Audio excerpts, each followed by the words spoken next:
Happy Tuesday, Miami Dolphins fans. This is Dolphins Today by Chat Sports. I am Nic Rohloff. We are live once again before NFL Week 9, before the NFL trade deadline to break down everything surrounding your Miami Dolphins in the trade market. And one roster move that needs to be made and a decision by Anthony Weaver, the defensive coordinator, that also needs to be made as well. We'll have a lot of fun on today's show, a lot of ball to talk, a lot of trade rumors to break down, and it is going to be a fun Tuesday live show. Rocking with me is my guy, producer Cullen Brown, and we ask you to shout out your city for me down in the comments section while we let more people pile into our Tuesday afternoon live show. Cullen, how are you doing?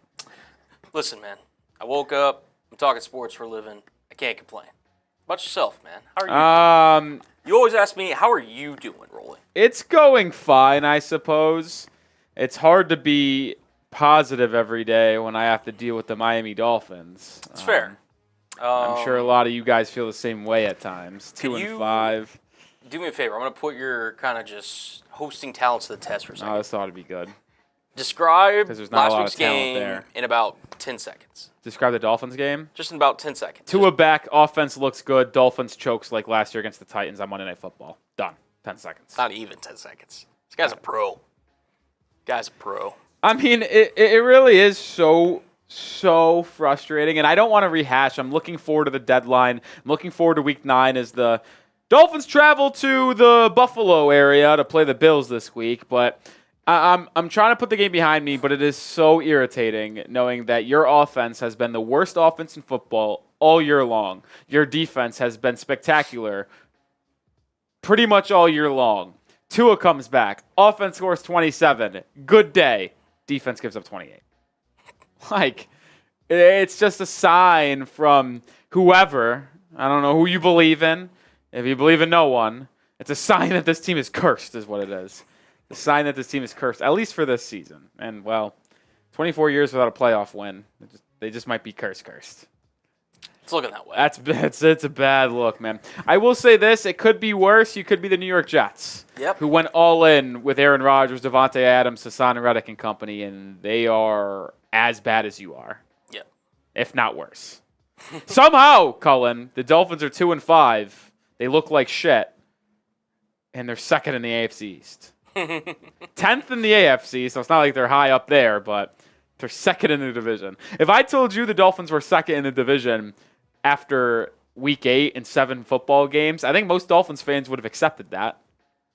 They just wouldn't have known they were 2-5. All right, let's give some shout-outs. We got Mark in Chicago. We got South Beach, Florida from Jorge. Macomb, Illinois from Timothy. What's up, South to West? Roberts in Homestead. Orlando from LJC. Shout out to all the real ones hanging out here. Terrence is in Chicago. We got South Miami, Midtown. So he's just named two different places. I don't know where he's from. We have Michael in Memphis, Tennessee. Ashley in Smithfield, Rhode Island. Canyon Lake, California from Sammy. Flame says get Christian Wilkins back. I mean, that's just not going to happen. Ryan's here in Tampa. Ryan's a Yankees fan. Ryan, I'm sorry to tell you, but I'm quite excited that your Yankees are going to get likely swept. That makes me happy. The real World Series was the NLCS. And I actually went to the NLCS, and I got my tickets with Game Time, because that's the best way to get your tickets. They have the lowest price guaranteed. They have so many great features.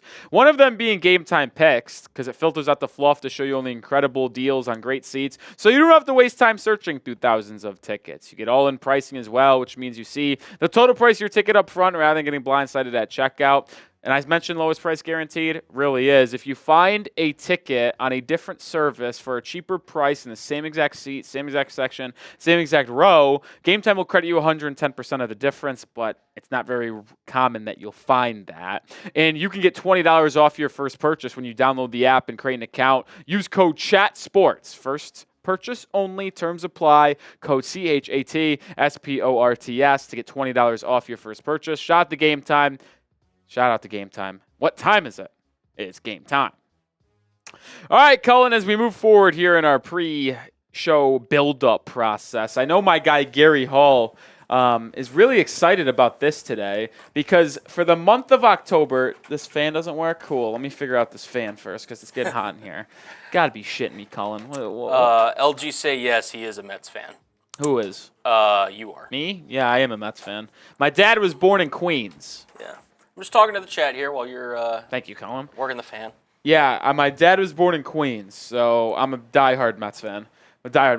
Anyway, October MVP race for the entire month. Whoever donated the most to the channel, we show our gratitude and give out a Dan Marino signed football. You see it right here. You see the signature. Look at that puppy. It's a pretty one. It's also got the authentic sticker right there. Miami Dolphins established the two Super Bowls. Got this little thing as well. And today's the last stream in October, so it's your last chance to become the MVP. Right now, here are the standings. Barry B is at 334 for the month. Bree Counts at 305. Gary Hall is at 283.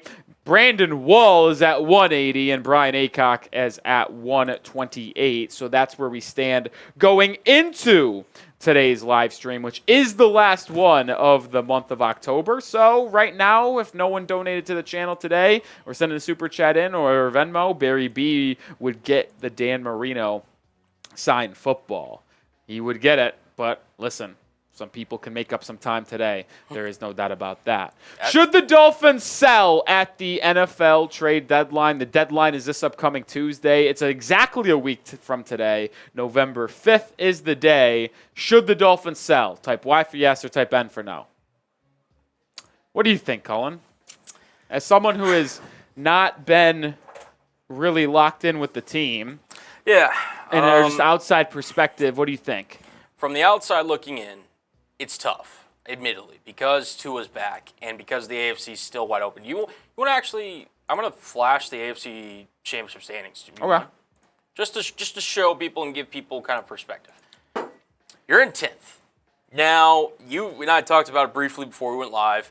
They should be higher, a lot higher. They should be 5-2, and I have no problem saying this. And I was saying this to Colin in a frustrating fashion. The Dolphins should be expected to win at home against the Titans, who are 1-6. Their one win is against you. They're in the top 2 of the NFL draft standings. Should have won that game. Yep. You should have beat the Colts, who are terrible, and they just benched Anthony Richardson today in favor of Joe Flacco. And you should have won this past week against the Cardinals. If it wasn't for stupid mental mistakes and some bad coaching decisions, you should be 5-2, which would have you as the number 1 wild card team. Yep. It is utterly frustrating that this season is where it is. And unfortunately, it's not over. I still think 10 wins will be needed to make the postseason. So you'll need to go 8-2 in your final 10 games to make the playoffs. It's probably not going to happen. So therefore, I do think the season's over and this team is not giving you any hope to believe you can make that run. But the fact that you are only a game and a half behind the Chargers, who are the 7th seed, the last wild card team, does give you a little bit of hope where it's just is it 1 game or is it 2.5 games? It technically, they're 4 and 3. So it's 2 games. So, yeah, 2 games. 2 games. So it's 2 games. Yeah. But I will say, because Tua is now finally back and healthy, and again, knock on wood for his health, we wish the best for him and all that.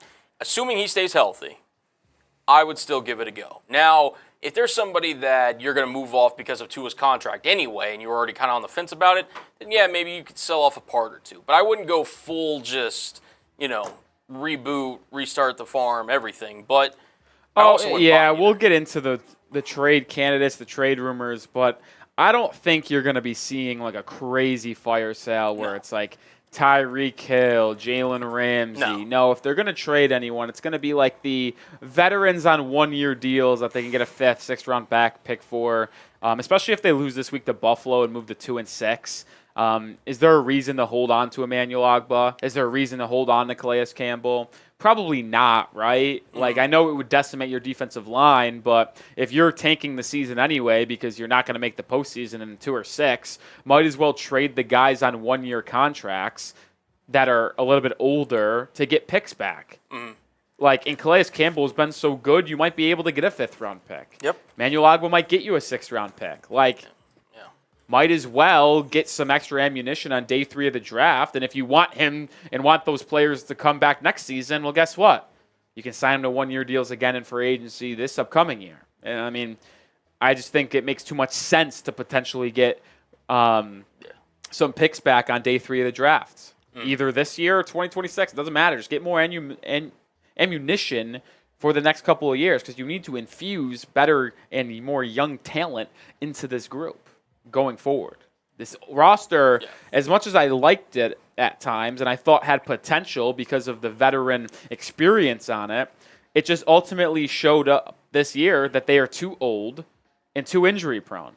That's the issue. The roster's too old and too injury prone. Need to get more young. Need to get younger. I agree. And again, too, I know you're still on the anti-Chris Grier train, I'm assuming. Yeah, I'm probably out on Chris Grier. I'd probably get rid of him. Yeah, so I mean, actually, not probably. I would.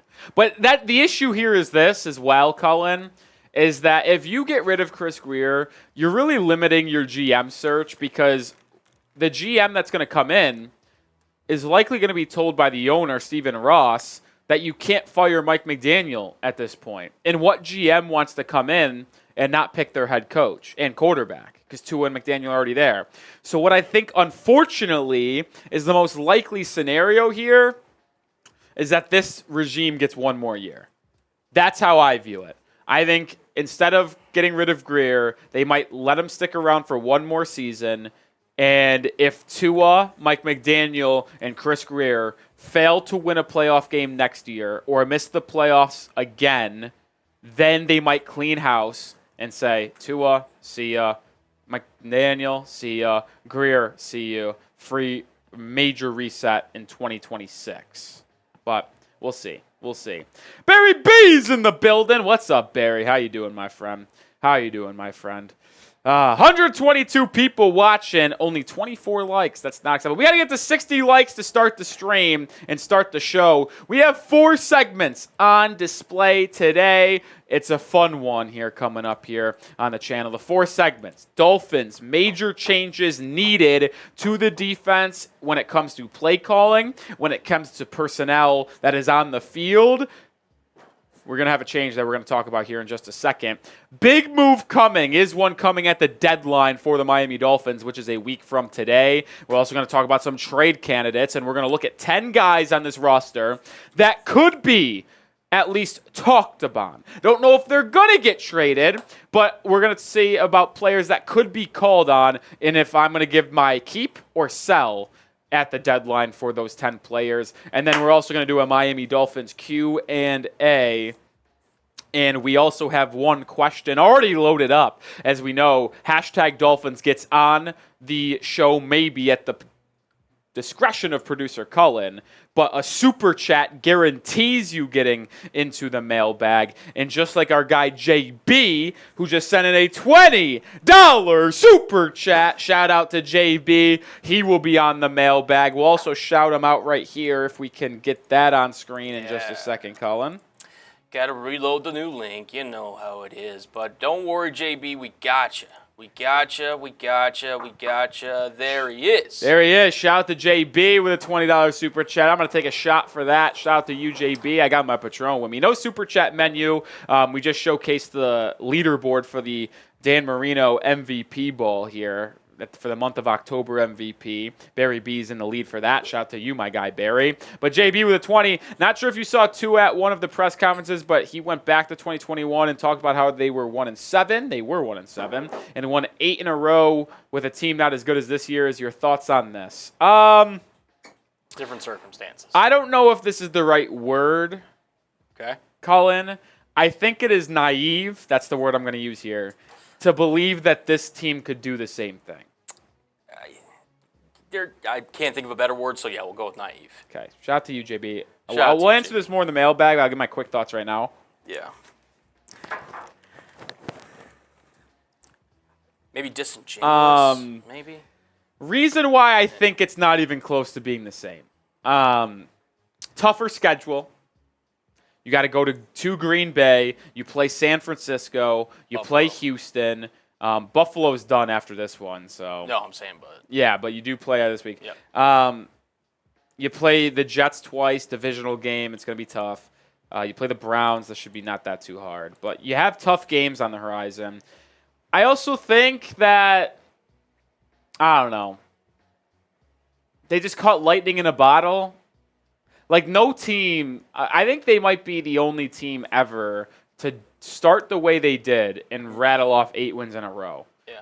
That was also, like, I don't forecast that happening again, unfortunately. What are we big guys over here, mainly at Chat Sports? There's a couple of us that aren't, but mainly at Chat Sports, we're process over results. I mean, the process on how you sustain 9, 10, 11, 12 wins. It's not by starting each year 1-7 and dragging yourself out. And it's hard for any coach, whether you're Andy Reid, Bill Belichick, whomever, to start, digging yourself that much in a hole and expect to just rattle off 8 consecutive wins. I mean, it's just... I'll say this, Colin, and it's unfortunate that I am going to say this, but if the Dolphins somehow win this week against the Bills, I might believe slightly. Okay. Just slightly. Because the Dolphins are never able to beat the Bills in this regime. They just haven't been able to do it. Yep. And if they're able to go into Buffalo and beat them when you're 2-6 or 2-5, you make the turn at the deadline at 3-5 with 3 games coming up against the Rams, Raiders, and Patriots. It makes you think it's possible. Mm. But if you lose this week and you're 2-6, I don't think the team is going to rattle off 8 wins of their last 9 games and go 10-7 and make the playoffs. I don't. I see a lot of questions getting in, which shout out to y'all for getting your questions in early today. That's awesome stuff. But we do have to get the like numbers up still to start today's live show. We are 23 likes away from getting it underway. We have to get to 60 likes to start the show. Boss has made the rule. Boss has made the rule. I mean, it's like a routine at this point, right? You come into Dolphins Today. It's like, you walk into your house. You take off your shoes. You set your hat down, your coat down, whatever. Like, just make it a part of your routine. Every time you join the stream, just hit the like button. It also takes 1 second, and I know not everyone can super chat like JB. Shout out to you. You'll lead off our mailbag today. Yeah, no, I know. I know they're not mathematically out of it. It's more of like a vibes thing. Like, am I really going to put my faith into this team coming back? Like, I put my faith in this team to beat the Titans, the Cardinals, the Colts, and they weren't able to do it. I'm kind of with Phil. I am actually kind of with Phil. A loss this week to the Bills, and you sell at the deadline. If you beat the Bills, I know you're still only 3-5, but you just did something you haven't been able to do in like a very long time of beat the Bills in Buffalo when they have Josh Allen McDermott at quarterback or at head coach. And so it's like maybe I do believe this team can turn it around a little bit. But you got to win. If you don't win this week, then why is there a reason for me to believe? Come on, folks. 16 likes away. It should not be this hard to get the like number up. I know not everyone can super chat. It's completely free content here. It's the number one way to show your appreciation. You're in the live show right now, so why not hit the thumbs up icon so we can start our first segment? I don't get it. Like, whenever I go and watch YouTube live shows, you know what the first thing I do, Cullen? I like the video. Like, it's this easy way to show your appreciation, and because we don't have to be live. We could do all these videos non-live, but we want to come hang out with all y'all. It's kind of the backbone of track sports, if you really think about it. It's the interaction that we have with you, the viewer, and us that are working here. Yeah. Also, so hot in here, man. Yeah, this studio unfortunately just gets. I gotta go with double fan. I going gotta double fan. I gotta do double fan. This studio kills me. Again, man. while Rolly's off screen, appreciate those who sent in their questions. But if you use hashtag Dolph, oh baby, we're having a party here in the hot studio, and Rolly is about to go down as soon as this thing wants to load. It's about to go down. Barry B's in the chat saying, I'm done feeding my opinion. Everyone knows it. Everyone's opinion is valid. I just noted it. Barry B, I appreciate you being the voice of positivity here at the channel. I like that. You're choosing to believe. I respect that. Barry B, I was a believer too until they lost this week. This week was the nail in the coffin to the Cardinals.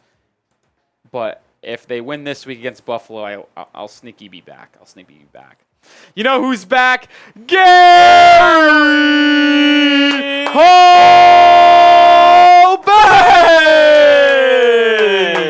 Gary Hall with $100 super chat. My wife said let's play the first time in my life. I know I was blessed by her. Anyways, Dolphins Nation, fins up in your stream. Got her want to watch you guys. Gary, appreciate you. I appreciate your wife as well, who connected with me on Instagram. I got the address for y'all, and I got the ball from last week's stream set up to go out to all of you guys. And now Gary Hall jumps into the lead by about $49 for the October Dan Marino signed football right here. You see it. You see Gary Hall jumping from 283 to 383, now in the lead.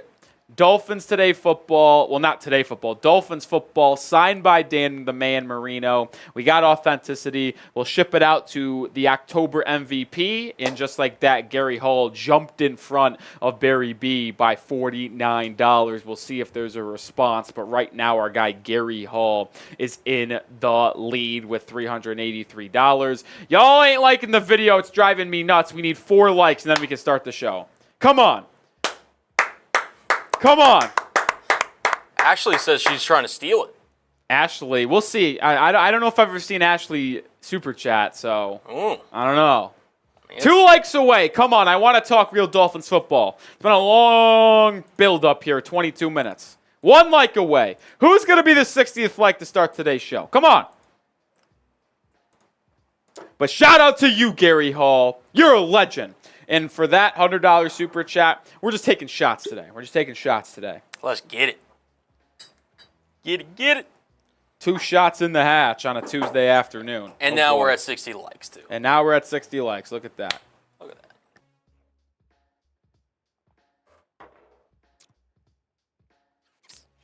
that. Ugh. Woo.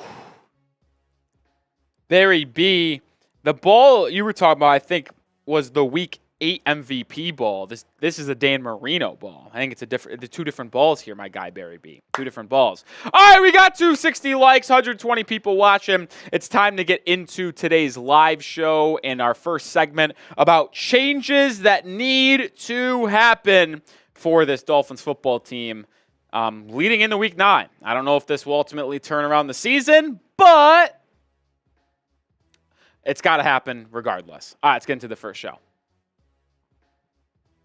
NFL Week 9 is here, and the Miami Dolphins need to make a couple changes, specifically on the defense if they want to turn this group around. And it's hard to say turn the group around because they've been good mostly all year long, but they were so bad against the Arizona Cardinals and a electric offense that it kind of aired out and exposed some of the weaknesses on this team. And these 2 changes that we're going to talk about are absolutely critical for the Dolphins if this defense wants to rise to that top tier in the NFL and help this offense really turn things around as well.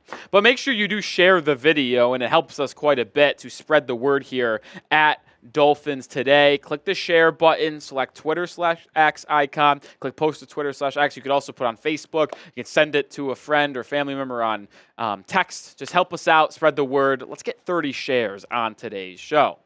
All right, there's 2 changes needed. The first one that we're going to talk about, and it's a switch at the linebacker position. The Dolphins have primarily played David Long Jr. and Jordyn Brooks as their 2 linebackers all year long. Well, I think they need to play Anthony Walker Jr. over David Long Jr. going forward. Because when you look at what this team has done, and specifically at some of the players, David Long Jr. has been bad this year. And it's been really rough over the past couple of weeks. And I want to share a disturbing statistic with some of you guys. According to Pro Football Focus, they are not gospel, but they do give a little bit of an insight. David Long Jr. is the 148th graded linebacker in all football. There's 154, which means he is the 6th worst linebacker in all of football. And how can you blame Pro Football Focus? Because the eye test matches what we've seen on the field as well. And the grades that he has been given are absolutely horrific. 37 overall, 41 against the run, a tackling grade of 27, which is crazy. It's crazy. And the worst part, which we'll talk more in depth on in just a second, is the coverage grade of 39.2, which I'm shocked it's as high as it is. And you might say 39.2 is high. When we show the coverage stats in just a second, you'll understand why this should be in the 20s and maybe even in the teens. He's been that bad defensively. But let me know your quick thoughts on the matter. B. McDaniel, B. Anthony Weaver. Should the Miami Dolphins bench David Long Jr.? He signed a 2-year, $11 million deal in free agency before the 23 season. He did not have the season that we expected in 23-24, and he has had a horrific start this year. Should they bench him, or should they continue to start him? Let me know your thoughts down below. Well, you already know my opinion. He needs to be benched. He has not been good in the run game. He has missed tackles left and right, and his tackling percentage is something out of this world. Like, it's hard to believe this when you look at what he has done this year for the Miami Dolphins. He has missed an absurd amount of tackles. Exactly has been 14. He's missed 14 tackles so far. The Dolphins have played 7 games, and he missed a game, by the way. He missed that Monday Night Football game against the Titans. So he's missed 14 tackles in 6 games. Just for reference, in a full season, the most amount of missed tackles David Long Jr. has had in his career is 17. He's on pace to miss 28 tackles. That is 11 more than his previous career high. And his missed tackle percentage is 28%, which means he's missing 28% of tackles he should be bringing down. Like, the tackling has been horrific for him. And the calling card for Long Jr. is his ability to cover and stop in the run. Be versatile in both games. But the coverage numbers have been even worse than his missed tackle percentage, which is hard to do considering he's had 14 missed tackles already. But look at the coverage stats. He is allowing a completion percentage of 95%. He has allowed 22 receptions and 23 targets. His QB rating allowed is 125.7. It is abysmal from what we've seen from David Long Jr. He can't stop the run. He can't cover. He is unplayable. Folks, what is the definition of insanity? Doing the same thing over and over and over and expecting different results. It is absolute insanity to keep on trotting out David Long Jr. every Sunday, every Thursday, every Monday, whenever the Dolphins play, and expect him to turn it around. Because it's very evident in the first 6 games that he's played this year, he is simply not that guy. He is a bad coverage linebacker. He can't stop the run, and he needs to get benched. He simply is not cut out to be a lead linebacker. Jordyn Brooks has been your best linebacker this year. Have him assume LB1 role. And how about we give a different look to Anthony Walker Jr.? And we'll talk about him in just a second. But we are sponsored by Game Time, the #1 ticketing app out there. And if you want to go see a live sporting event, a comedy show, concert, theater, it does not matter. Make sure you get your tickets with Game Time. They have so many great features, one of them being Game Time Picks. Filters out the fluff to show you only incredible great deals on great seats so you don't have to waste time searching through thousands of tickets. Also have all-in pricing. Shows you the exact price of your ticket up front rather than getting blindsided at checkout. You can also get a panoramic view of your seat in the app before you buy, so you're not going to be sitting behind a pole, a stanchion, and get blindsided. No, you get to see exact vantage point of your venue. Download the app. I use Game Time to get my tickets when I've gone to 3 events in the past 3 months. NLCS Game 4 and 5, and Week 1 LSU USC in college football. Use Game Time to get those tickets all 3 times. I implore you guys to do the same. Download the app and use code CHATSPORTS to get $20 off your first purchase. Terms apply, first purchase only, but code CHATSPORTS to get $20 off your first purchase. What time is it? It's game time. It's time to give Anthony Walker Jr. a shot and see what he can do. It just simply can't get worse from David Long Jr. And that's what makes this so intriguing to me. Because you might say Anthony Walker Jr. isn't that good of a linebacker. You might be right. But the fact of the matter is it can't get worse from David Long Jr., who has been in the bottom 6 of the entire NFL this year. We just watched David Long Jr. this past week against Arizona get absolutely targeted when guarding Trey McBride. And I get it. McBride's a good tight end and athletic. But David Long Jr.'s coverage stats against Arizona, we showed it for the season, he gave up 8 catches for 83 yards on 8 targets. He simply can't defend anymore. And Anthony Walker Jr., even though his numbers this year have not been as good as what we would have expected or hoped, but guess what? He has had a good career in the past in terms of his pass coverage grade, which we'll talk about in a second. But he's at least been better in the run game. He's played 125 snaps, which is about 45% of David Long Jr. Long has played about 250, 260 snaps this year, so Walker's played about just under half of that. And his coverage grade and stats aren't that fantastic, but he's not getting absolutely lit up. He's had not as many coverage stats, about 40, 2 receptions on 2 targets, 18 yards. So he's given about 9 yards per completion compared to David Long Jr. giving 11.2 yards per catch. Hasn't allowed a touchdown, and the QB rating is much lower. But the reason why I think the small sample size might actually hurt Anthony Walker Jr. in this case is because with the Cleveland Browns over the past 3 seasons, he has been spectacular against the pass. It has been one of the best coverage guys in all of the NFL. That's why I was so excited about him being signed, because you got Brooks, who's a thumper, a good run stopper and blitzing linebacker. You have Walker Jr. as a coverage guy, and David Long Jr. as a projected do-it-all guy. I thought you were going to have a great linebacker trio, but Long Jr. has been so bad that you might only have a duo because Brooks has done his part, but we haven't seen enough of Anthony Walker Jr.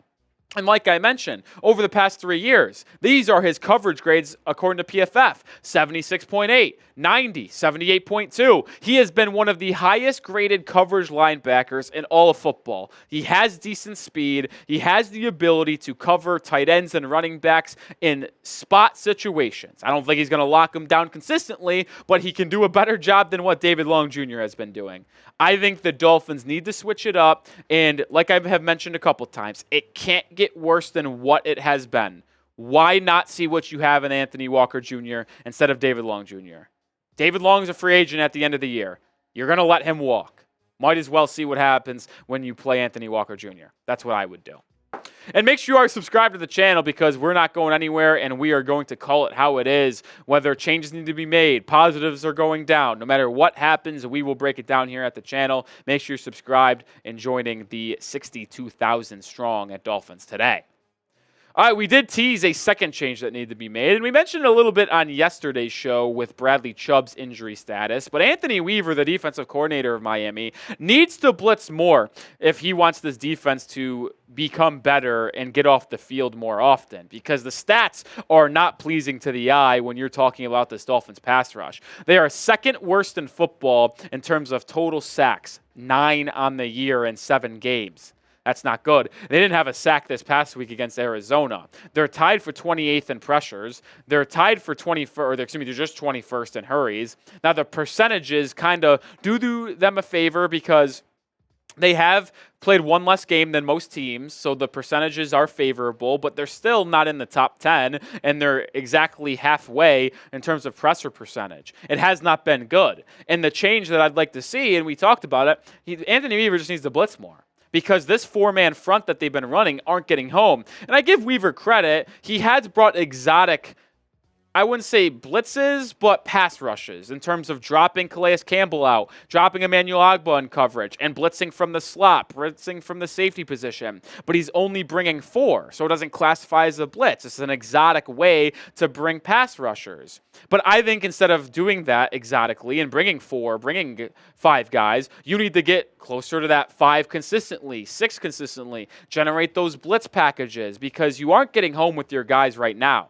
And I know Jalen Phillips is hurt. You didn't anticipate him being out for the year. Bradley Chubb has not returned yet. But the Dolphins only blitz 23.4% of the time. That is exactly 16th in the National Football League, halfway there. They need to be in the top 10. I would argue they need to be in the top 5 of blitz percentage because they can't get home on regular pass rush packages. They need to bring more guys. The secondary has done a good job for most of the season. I trust them to defend for 2 to 3 seconds on the back end, which that is all you're going to give opposing quarterbacks when you bring pressure. Ramsey, Fuller have been good. Jevon Holland, when he comes back, has been good. I know the linebackers and Poyer have struggled, but you have to choose one poison here. You either bring pressure and trust your guys to defend in man-to-man situations or a little zone blitz, or you don't blitz and you let Kyler Murray and company, which we just saw this past weekend, sit back there and run around for 4 to 5 seconds and give your secondary no chance to hold up that long. You have to change something. And I think blitzing more is the solution here for the Miami Dolphins. We gave you 2 things that the Dolphins need to change heading into Week 9 against the Buffalo Bills. What is one change that you think the Dolphins need to make? You can choose your own. You can choose one of the 2 choices I had on today's show. But let me know the one thing Miami needs to change down in the comment section. And make sure you are following me over on Twitter at Nic_Rohloff. I've talked quite a bit on Twitter about the Dolphins in terms of news, rumors, what needs to be changed. If you want more and more wall-to-wall coverage on the Miami Dolphins, our Twitter is a great place to find it. Go follow me over there at Nic_Rohloff. $20 super chat from Gary Hull. Coming in again. He really is trying to bring home that Dolphins Dan Marino signed football. Now up to $403 for the month of October. Shout out to you, Gary Hull. Shout out, shout out. That's another shot. Every $20 super chat plus is a shot today. There's the race. You see the official race. Barry B, 334. Gary Hall, 403. Bree Count at 305. Wall at 180. And Brian Aycock, who said he was going to come in and really put a fight for that football, is at 128. Shout out to y'all. Here's the super, by the way. Said, okay, bring it, Ashley. And Sean. Yeah, I did. I just took the shot. And Ashley Duffy was playing with Gary Hall in the chat, saying that she was going to go in for the ball. I haven't seen a super chat though, so she would need to go full 400 plus to top it, and I don't know if I see that happening. Let's see. I see Double S saying we need to rebuild in every area. I wouldn't say every area. Your wide receiver duo is good. You'd hope Jalen Waddle stops the drop issues. He has 5 drops on the year. But your wide receiver duo is fine. Your running backs are fine. I think your cornerback duo is fine. Kendall Fuller and Jalen Ramsey have been good. A little bit older, yes, but they've been good. You do need to get a better pass rush on the edge. Linebackers need help. Safeties need help. Interior offensive line needs help. Ironically, with the offensive line, which has been a big issue and gripe with us fans, over the past 3 weeks, since the Patriots game, the offensive line has been good. It has been, I'm not just saying this. I'm not saying serviceable. I'm not saying it's been average. It's been good. Actually good. Tua has had time to throw. The running game, Tua had a lot of time to throw against Arizona. The running game has been phenomenal. I know they're not the best defenses in New England, Indy, and Arizona, but give credit where credit's due. The offensive line of Miami has been good over the past 3 weeks. The O-line has stepped up. Do I still think you need to find a left guard and right guard going forward? Yes. But it's offensive line has quickly come from the top priority on the Miami Dolphins to maybe a little bit more down here. It's still in the top 5. Don't get it twisted. But we might be talking about linebacker, edge rusher, safeties, much more importantly than interior offensive line, at least as of right now.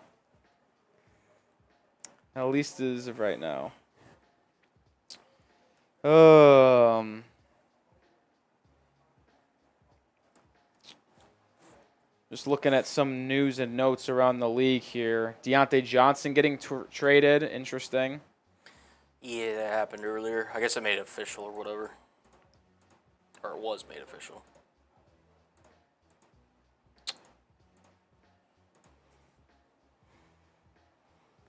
That's the thing, too, going back to what we were talking about earlier. It's like Dolphins should make a change, okay? Who should they trade for? Give a name. Because you can't just randomly throw out and be like, oh, yeah, Dolphins should trade for Patrick Mahomes, obviously, because he's not available.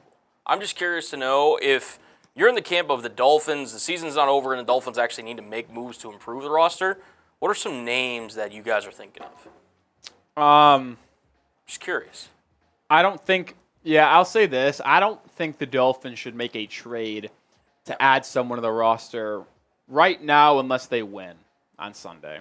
If they win on Sunday against the Bills, you can talk to me about a potential trade to get an edge guy because Tyus Bowser and Quentin Bell, I'm kind of sick of them. Yeah, I am. I'd like to give Mohamed Kamara a look as well because I thought he did nice things against the Colts in Week 7, but whatever. I digress. But I'm not adding anyone to this roster. If they make a trade, it's likely going to be someone that they sell at the deadline, which is our next segment. Is a major move coming next Tuesday for the NFL trade deadline? Are they going to trade someone away from this roster? We're going to talk about every trade rumor coming up here right now. Could a major move be coming for the Miami Dolphins ahead of Tuesday's NFL trade deadline on November 5th? There is talks about them potentially selling. I don't think they are going to buy, but we'll talk about the rumors and everything you need to know surrounding the trade deadline around the Miami Dolphins on today's show. Let's get into it.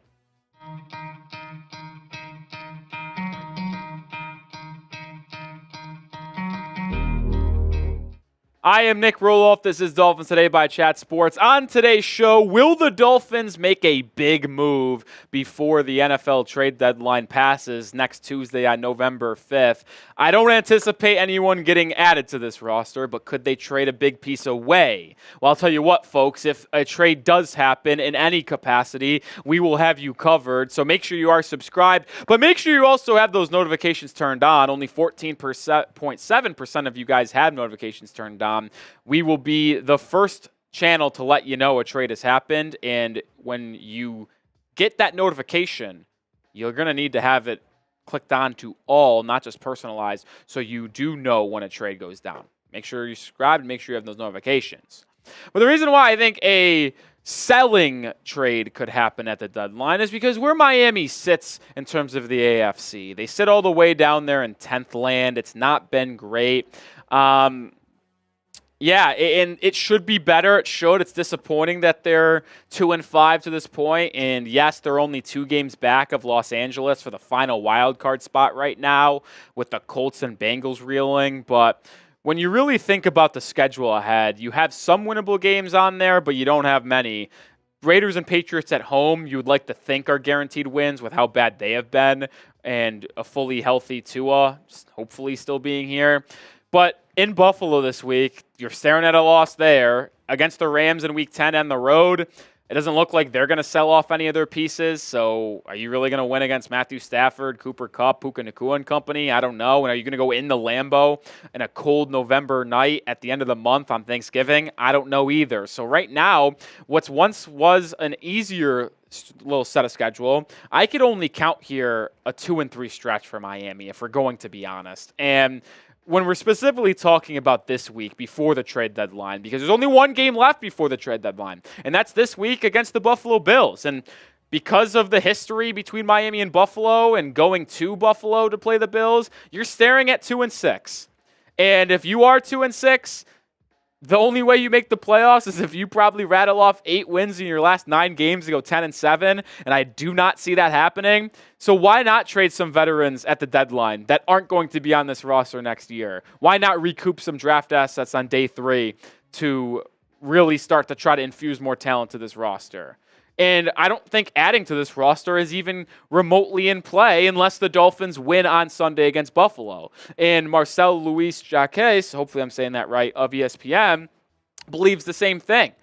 Says he doesn't expect an addition due to the projected $4 million in cap space for Miami in 2025. And Chris Grier, if he's still here, will have to manipulate a lot of the cap and try to add more cap space for this team by contract restructures, maybe trades to infuse and sign more talent in free agency. But right now, I wouldn't anticipate a big move for the long term because of the cap space in Miami. So if you're asking me which way Miami will go at the trade deadline or before the deadline and over the next week or so, I would expect a small sell.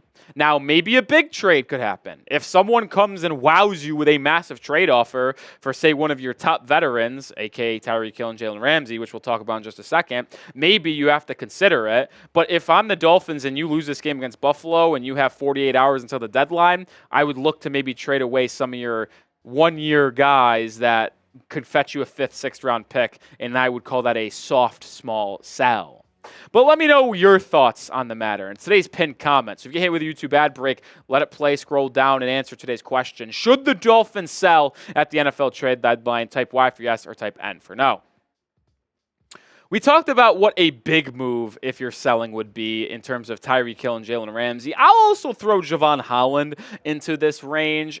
Do I find it someone who is an unbelievable, massive guy? No, but I do think it would be interesting to see Jevon Holland potentially on the move. And I don't see Tyreek Hill or Jalen Ramsey being moved, but we'll talk about Jevon Holland specifically because he's the only one out of those 3 guys that might be dealt because he's a pending free agent. And if Chris Grier and company don't have a spot in the future of this organization for Jevon Holland, maybe they trade him before he's a free agent because it's going to cost you maybe 15, 16 mil in free agency, or if you franchise tag him, and if you don't have the cap space to do that, nor want to do that, maybe he does get dealt. And if we're going to be honest, I went back all the way to 2019, 2020 to look at what a trade for someone of Holland's caliber would be at the deadline. Well, how about this, folks? Jevon Holland, and I could confidently say this, would be the best safety traded in the National Football League since the Dolphins traded Minkah Fitzpatrick to the Pittsburgh Steelers for a first-round pick, and Jamal Adams was traded to the Seattle Seahawks for multiple first-round picks. Now, do I think Jevon Holland's going to fetch a first-round pick? Absolutely not. I think he was a top 5, top 7 safety in the league right now, but he was not on Minkah Fitzpatrick's level at the time and not on Jamal Adams' level at the time because as much as we joke about Jamal, he was a top 2 safety in football when he got dealt from New York to Seattle. Plus, with him being a free agent, it's unlikely that you're going to fetch a big contract or big return. But he would be the best safety dealt since these 2 guys in 2018, 2019. So what would his value actually be? Stay tuned for that. I'm going to tell you what I think it is coming up in just a second. But we are sponsored by DraftKings, the #1 sportsbook and casino. And I place wagers with DraftKings every single day. The NBA is here. The NFL is here. It's a lot of fun, and I play DraftKings every day. Appreciate them hopping on board. The NBA is finally back. A new season means new ways to get into the action at DraftKings Sportsbook, an official sports betting partner of the NBA. Who's draining threes from beyond the arc? Who's crashing the boards and grabbing rebounds? Get behind your favorite players and the prop bets you can make on DraftKings, the home of NBA player props. First time, new DraftKings customers bet $5, get $200 in bonus bets instantly. Every point counts with DraftKings Sportsbook. Download the DraftKings Sportsbook app and use code HEATCHAT. That's code HEATCHAT for new customers. Get $200 in bonus bets when you bet just $5. Only on DraftKings. The crown is yours. Gambling problem? Call 1-800-GAMBLER. In New York, call 877-8-HOPE-NY or text HOPE-NY 467-369. In Connecticut, help is available for problem gambling. Call 888-789-7777 or visit ccpg.org. Please play responsibly. On behalf of Boot Hill Casino and Resort in Kansas, 21 plus age and eligibility varies by jurisdiction. Void in New Hampshire, Oregon, and Ontario. Bonus bets expire 168 hours after issuance. For additional terms and responsible gambling resources, see dkng.co/bball. And with DraftKings, you can play any way you want. Straight bets, parlays, player props. You heard me talk about it in the NBA. You can do player props in the NFL as well. And I've already looked ahead to some fun bets on Sunday for Week 9 between Buffalo and Miami. I think it might be a disaster for the Dolphins in Buffalo. I think the Bills should be favored by more than 6 points. I'll take them -6. And you see the odds right next to each bet. I also think the Dolphins ultimately punt the football on their first drive. It's what they did. Actually, threw an interception in their first drive against Buffalo the first time they played them. I think they punt on the first drive, and I think the Bills are the first team to score, whether it be a field goal or touchdown in the first half. Those are my 3 plays. But make sure you download DraftKings, use code HeatChat. I know it's HeatChat, but we are sponsored over on the Heat Report. It's more of an NBA focus, but I wanted to share it with the Dolphins fans here as well. Code HeatChat. Get $200 in bonus bets when you place a $5 bet. All right, let's get back to Jevon Holland and wrap up that conversation, because what the trade value is likely in my book, if he got dealt before Tuesday deadline, is a 3rd-round pick. Now, it's because it's likely with the free agency that it would be lowered a little bit. I would not trade Jevon Holland if it's a day 3 pick. I know safeties aren't the most valued position out there, but a good safety does help you quite a bit. If it's a 4th-round pick or higher, I'm out. If it's a day 2 pick, I will consider moving Holland at the deadline. 3rd-round pick is probably the most likely. If you get a 2nd-round pick, you probably take it and run. I don't forecast a 1st-round pick happening for Jevon Holland whatsoever due to his injury history over the last 2 years, as well as being a free agent in 2024. All right, we talked about the big-time sells. What would be the small sells? And these are the 4 players that come to mind for me the most. Jordan Poyer, Raheem Mostert, Calais Campbell, and Emmanuel Ogbah. We'll talk about Calais Campbell and Ogbah at the end of today's show, but we're going to talk about Raheem Mostert right now because I do view him as an expendable asset here at Miami. He's an older running back. He's 32 years old. He has not been efficient this year. You see the numbers on screen, only averaging about 3 yards a carry, 3 and a change, whatever it is. It has not been great. He has 2 touchdowns on the year so far after 18 last season, and both of those touchdowns came this past week against the Arizona Cardinals when he was brought in for short yardage situation. And when you think of what Miami has behind them, I'm very confident in what they have. If you move off of Mostert, you have Devon Achane and Jalen Wright as your next 2 backs. Jeff Wilson, who's been healthy and active over the past 3 weeks, he would assume that role as the likely short yardage back in the red zone, which is fine by me, and Alec Ingold is obviously your fullback or whatever you want to call him. But the main reason why I'm okay with trading Raheem Mostert for a day 3 pick, whether it be a 5th, 6th-round pick, heck, even maybe a 4th-round pick because he's been productive in the past, is because of the rookie that you drafted, Jalen Wright. And I know Omar Kelly is out there parading on Twitter that it's dumb for people to be wanting Jalen Wright over Raheem Mostert. No, Omar, I want to disagree with you. And I know you said Mostert understands blitz pickups better, the offense better, and the audibles that Tua changes the line of scrimmage. You know what? It doesn't matter if you're 2-6. The season's over, and the only way for Jalen Wright to understand them more is get him on the football field. You traded a future 3rd-round pick in 25 to get him in the 4th round in this past 24 NFL draft, and he's been your best runner of the football, averaging damn near 6 yards per carry. He's been terrific. He's been explosive. He's been agile, physical. He's been great. Why are the Dolphins not using him more? He deserves more reps. I want to see Jalen Wright on the football field more.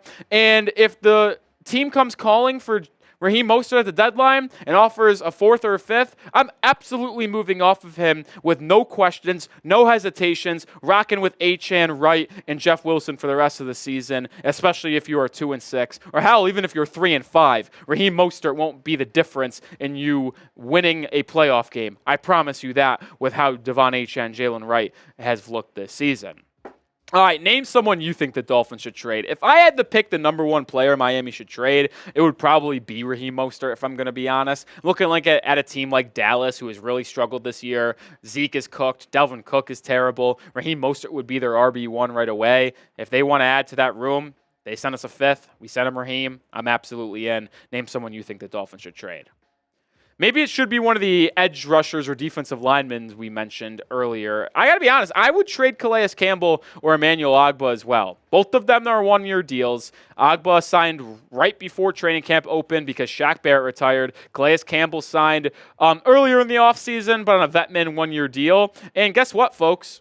Calais Campbell's been your best defensive lineman, and he's been one of the best defensive linemen in all of football this season. So a team might be willing to send a 4th, 5th-round pick if they're a contending team to add them for depth because he could play inside, he can play outside, he stops the run, he gets out through the quarterback, he's a behemoth of a man, and I'm a big fan of what Calais Campbell has done this season, even at age 38. And we've already seen an edge rusher get traded this deadline or before the deadline that's on a 1-year deal. Josh Uche of New England got sent to Kansas Kansas City earlier this week for a 2026 sixth-round pick. Uche's younger, yes, but he's on a one-year deal, and he's been less productive than both Calais Campbell and Emmanuel Ogbah. So if you're asking me, if you were to deal one of them, or if you were to deal both of them, you would get better value for Calais Campbell and Emmanuel Ogbah in each of their respective deals. I think you'd get a pick in at least 26 or 25 better than a sixth-round pick. I think Ogbah might be a sixth, but I think you could convince another team to get him a fifth if you kind of drive up his price point in a bidding war, if you will. And Calais Campbell's been so good this year, I could see him getting a fourth or fifth round pick. I get it. He's 38. It's a one-year deal. But if it's a contender trying to go all in, but with a soft move, I think Calais Campbell could be the best defensive lineman that is on the market potentially. And I know he wants to be in Miami. He played for the Hurricanes. He loves the city. But the Dolphins, if they could recoup a fourth, fifth round pick for Calais Campbell, I think you got to take that, especially if you lose this week against Buffalo and are 2-6. All right, make sure you are subscribed to the channel because we are going to break down everything the Dolphins do before the deadline. If they make a trade, we'll have a video. If they don't make a trade, we'll break down why they didn't make a trade. Make sure you are here at the channel because we'll have you covered on everything surrounding the Miami Dolphins.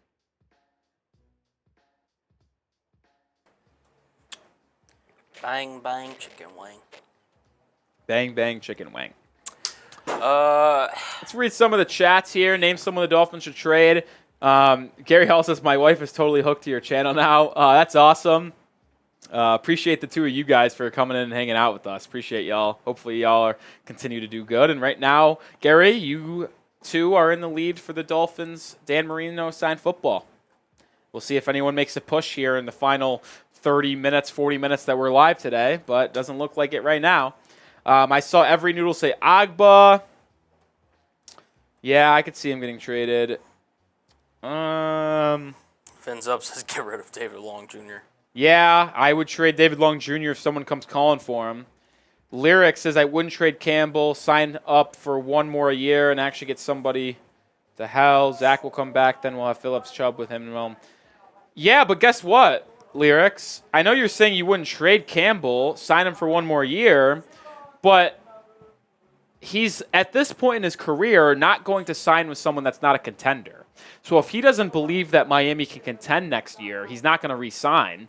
And the fact of the matter is this too, Lyrics, is that if you trade Calais Campbell, you can just sign him in free agency again anyway.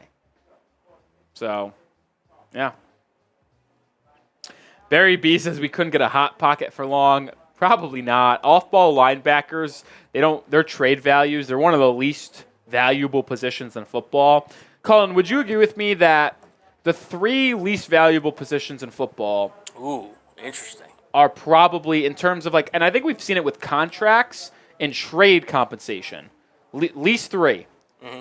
Not in any order. Safety, off-ball linebacker, running backs. Yeah. It's hard to, because immediately when you said that, safety and running back immediately came to mind. Then off-ball linebacker isn't valued. So, yeah. I mean, you think about it, some of the top linebackers, they don't get paid like that. Mm-hmm. And some of the best run-stopping linebackers, we just saw it with Dearness Jones, the fourth. Jones, yeah, just got shipped. Jerome Baker, by the way, we never talked about this. A lot of Dolphins fans weren't happy that they didn't re-sign him and got Jordyn Brooks instead. Jordyn Brooks has been way better than Jerome Baker has been. Baker was not good in Seattle. I know a lot of people are going to bring Andrew Van Ginkel up, but he's an edge. He's not an off-ball linebacker. Yeah. Trust me, I know that very well. I mean, as a Seahawks fan, I was pissed that they let Jordyn Brooks go. Yeah, I mean, I think it's clear, though, the three least valuable positions, and you could just tell it by the way they're marketed in free agency and the trade compensation when one gets dealt. Off-ball linebacker, safeties, and running backs are your three worst, or three least valuable positions. Yeah. So David Long Jr. probably not getting anything. Maybe, at best, a seventh-round pick. At best. Yeah. Especially with 1 year left on his deal. In terms of teams not prioritizing him, sometimes interior offensive line can get pushed down the list just because they, a lot of teams feel like if you can get left or right tackle solidified, you don't really have to invest that much in the interior offensive line. But yeah, I would say those three are definitely the three least valuable. Which is interesting because normally you talk about the 3 most valuable, and everyone knows in some order: quarterback, left tackle, edge rusher. But you don't really talk about the least value, so that's interesting. Quarterback, tackle, edge. Those are your 3. Yeah. Again, if you're Tua, right tackle, obviously, because he's left-handed. But yeah, I agree. All right, let's keep it rolling here into our next segment, which is trade candidates for the Miami Dolphins. And if I think out of the 10 most likely players to be traded, or 10 players that might pop up in trade rumors, should the Dolphins keep them or should they shop them before the deadline? You're going to see a lot of trade content from now until Tuesday's deadline because with the Dolphins not playing well, it's the one thing we have to talk about is injury news, and trade rumors. So that's what you're going to get at the channel from now until Tuesday's deadline. And then after the deadline, I guess we'll have to find something else to talk about if Miami continues to stink. I actually don't know. It's going to be a disaster, potentially. It's going to be a disaster.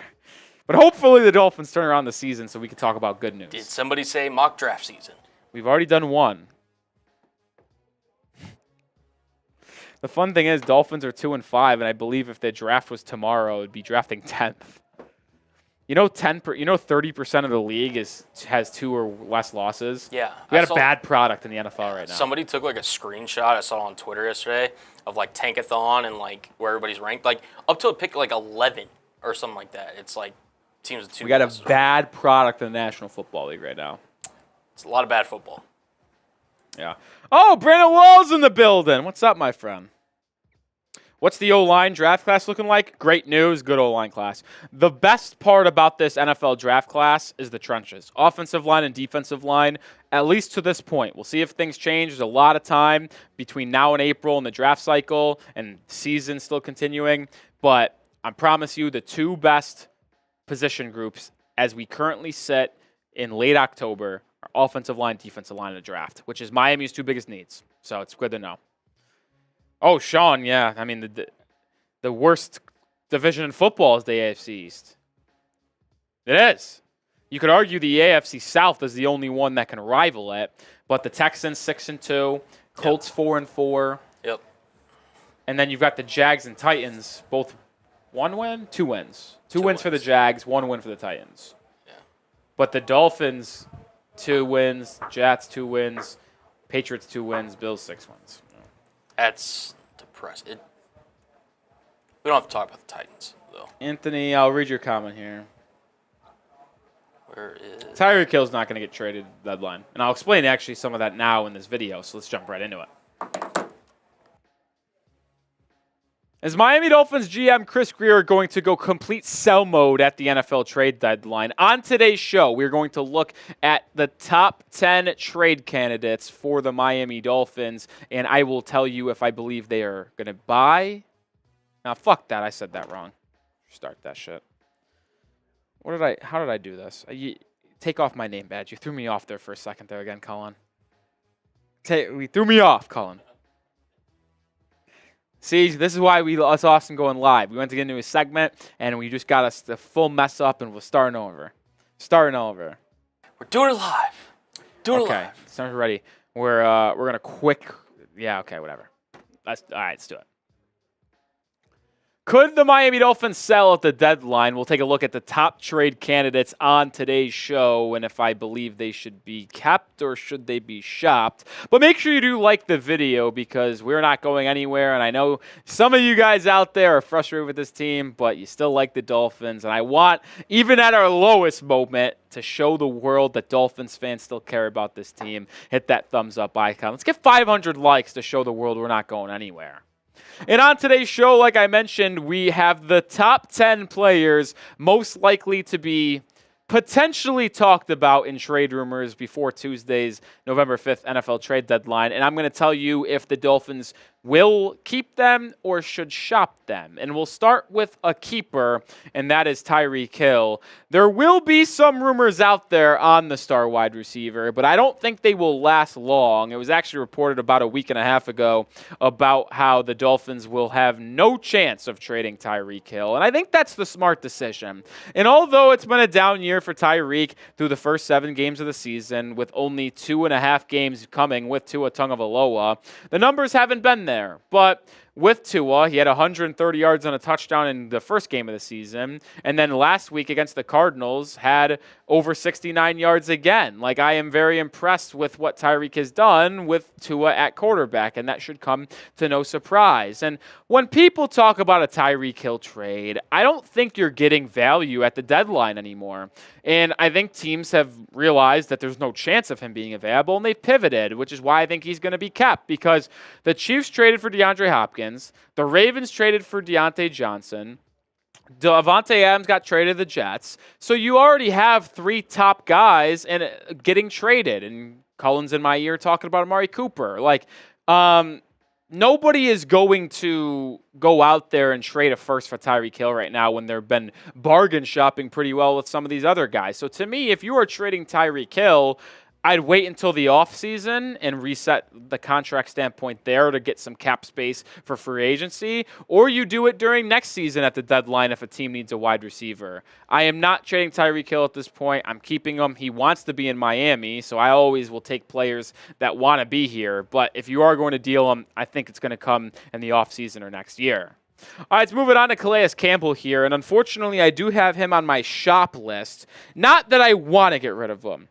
I don't want to. He's been really good for Miami. There's no debating that. He's been your best defensive lineman this season. On a team that only has 9 total sacks, Calais Campbell has 2 of them. He's also been very influential in the run game, having 7 TFLs and 22 tackles. He's also been one of the rare defensive linemen to be available every single week for the Dolphins. I would not want to shop him considering he's your best defensive lineman. But the reason why he makes my shop list is because he's 38 years old. He's on a 1-year vet min contract.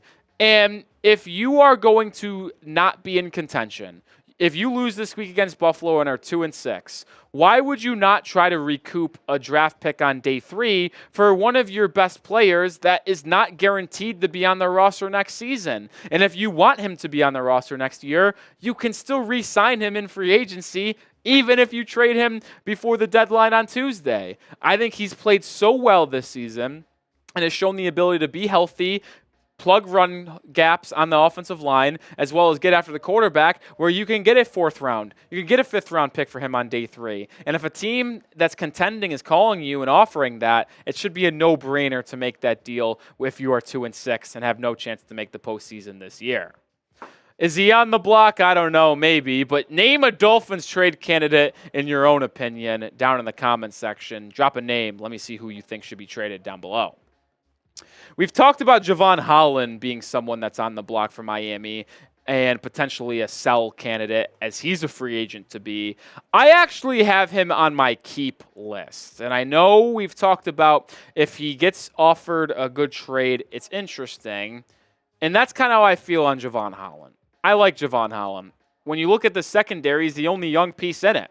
Kendall Fuller's an older player. Jalen Ramsey's an older player. Jordan Poyer is going to be out after this year in Miami. Jevon Holland's the one guy in your secondary that you can potentially have for the foreseeable future if you give him an extension in the offseason. And I'd like to re-sign him.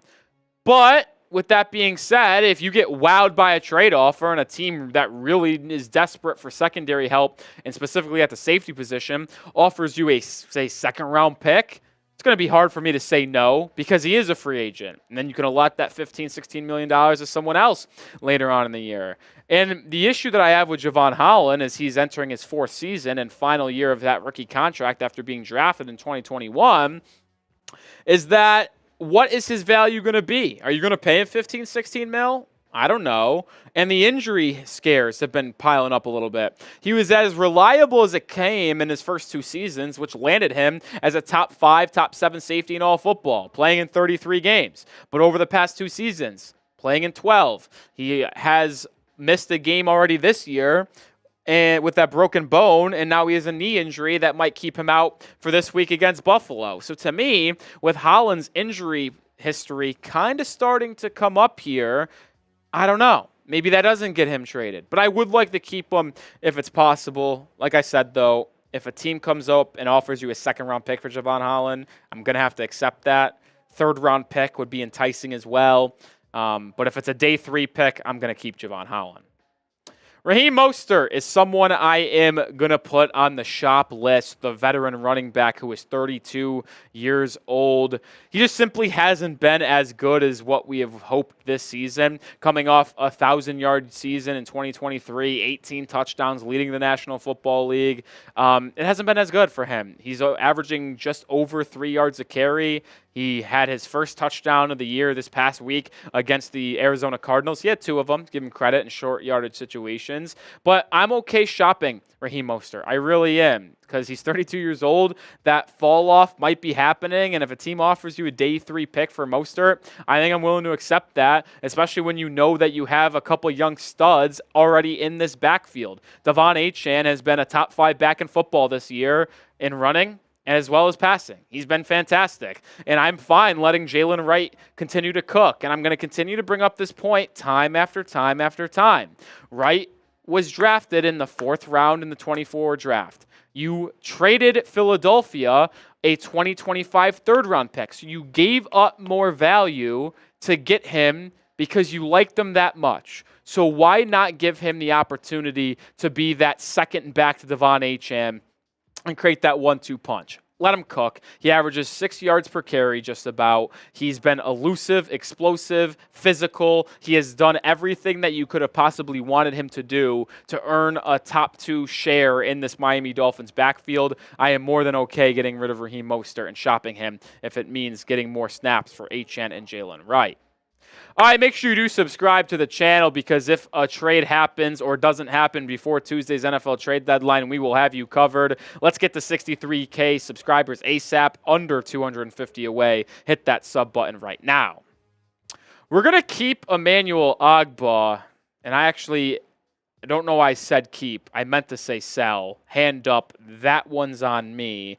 I would have Emmanuel Ogbah on the shop list here for the Miami Dolphins, because he's on a 1-year deal, and I will take a 5th or 6th for Emmanuel Ogbah. I really would. Like, was signed right before training camp because Shaq Barrett retired, and he's been okay, but with this team potentially being 2-6 and really going downhill fast, why not move off Emmanuel Ogbah? Let Mohamed Kamara get reps. Let Chop Robinson continue to develop, hopefully.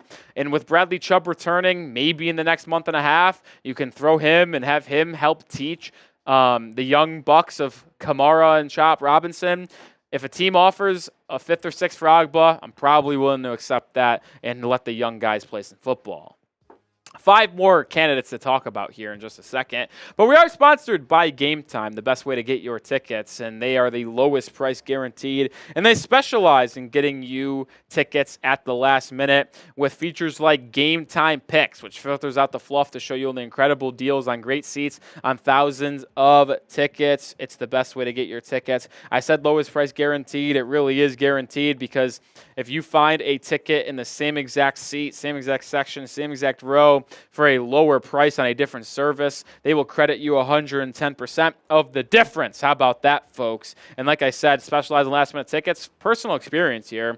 I was in New York City for Game 4 of the NLCS. I planned to go to that game, got my tickets with Game Time. Wasn't planning to go to Game 5, but the Mets lost on Game 4, and I was like, I need to see them win. So I bought a ticket right before the game on Friday afternoon in Game 5, went to the game, and had a great time and saw the Mets win that Game 5. So I'm telling you, they put their money where their mouth is. And you can get $20 off your first purchase when you download the app, create an account, and use code CHATSPORTS. Terms apply, first purchase only, but use code CHATSPORTS to get $20 off Game Time. Shout out to Game Time. What time is it? It is game time. All right, let's move over to the second half of players here, and Jordan Poyer makes our list as a shop candidate. This has been probably the biggest mistake Chris Grier made in the offseason, if we're going to be honest. There's a lot of mistakes Chris Grier made. Letting Andrew Van Ginkel walk. Drafting Chop Robinson over Graham Barton. There's been some head scratchers in hindsight. Biggest one might be Jordan Poyer, though. You elected to let Deshaun Elliott and Brandon Jones walk. Both of them have been fantastic this year on their new respective teams. Poyer, not so good. Has struggled mightily in pass coverage. He has not been good. Got cooked against the Arizona Cardinals, and he's been cooked for most of the year as well. He's been a terrible, terrible signing for Miami. And I'll say this, I'd be surprised if anyone wanted him, but if a team needed a safety and threw you a 7th-round pick for Jordan Poyer, you can take him. I'd be okay moving forward with Marcus May as your second safety, even though he hasn't been that good this season, especially in this past game against Arizona. And then hopefully when the 6th-round rookie Patrick Morris comes back from IR, he can get some reps. A name that I don't think anybody expected to see on today's video, but I'll put him on here because it wouldn't shock me if a team got feisty with Miami and offered a trade for Zach Sealer, but he makes the keep list without a doubt. I said that Calais Campbell's been your best defensive lineman this year. I do think that's true, but Zach Sealer is your second best defensive lineman. You might get some calls on Zach, but I'm not trading him under any circumstances. Why? He's under contract for 2 more seasons. He signed a 3-year extension for $30 million that started this season. So he's got 2 more years left at $11 million per season. Sealer is going to be a mainstay and a bargain piece for Miami. Getting him at $11 million per season in 2025 and 2026 is an absolute steal. I am not trading Zach Sealer whatsoever. The only way I trade Zach Sealer is someone wildly overpays for him on the defensive line. Like so, if, for example, if someone offered a 1st-round pick, which that's not going to come even close to happening. I'm not trading Zach Sealer. He is someone that you need to have on this defensive line for the next 2 seasons, and I'd build this defensive line kind of around him over the next couple of years. Odell Beckham Jr. makes the list, and he is going to be a shop player. And this should come to no surprise. I don't even know if anybody will want Odell Beckham Jr. We talked about Jordan Poyer being an absolute disaster for Miami. OBJ has been a disaster. I'm over Odell Beckham Jr. This has been a disaster. And unfortunately, I put my faith in OBJ. I thought he was going to come back and be solid. He hasn't. He's played in 3 games and he doesn't have a catch. And one of the times he's been targeted was an interception. And then you see his antics on Twitter here coming after the game against the Cardinals when someone roasted OBJ for not doing anything. And OBJ said, tell them when they make the edit, show all the routes. Yup, bet. Kind of forecasting and displaying that he believes he's open and Tua just isn't getting him the ball. I think OBJ is kind of cooked. He hasn't shown the explosiveness. Maybe I have to rewatch the tape myself. But I'm out on OBJ. If a team offered you a day 3 pick for him, I'd send him away. Once again, he's on a 1-year deal. I'm willing to do that.